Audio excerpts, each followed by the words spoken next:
According to a live outage map, more than 90% of West Michigan residents have had their power returned. Some good news there. But now on day 3, there are still some people without electricity. 13 on your side's Nathan Lee reports now from Muskegon with one of those people and what that person has gone through.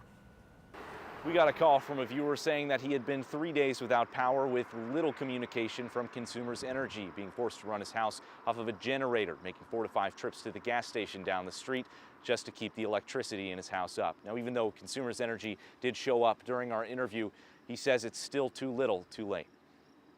Hectic, it's nerve-wracking, it's frustrating, it's anger. Edward Corbett is one of many who lost power to their homes early into Tuesday morning storms. And add a couple different cords and splitters and 3-ways. But now on day 3, he's still living on a personal generator. Very frustrating.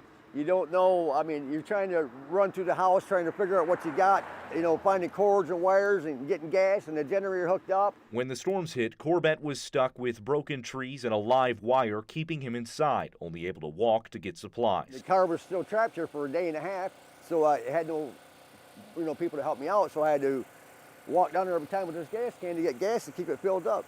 And how many of these will fill up one of those? Probably 3 of these. Corbett says he and his family have a limited income, and it's costing him nearly $75 a day to keep the generator running, with no help from insurance or Consumers Energy.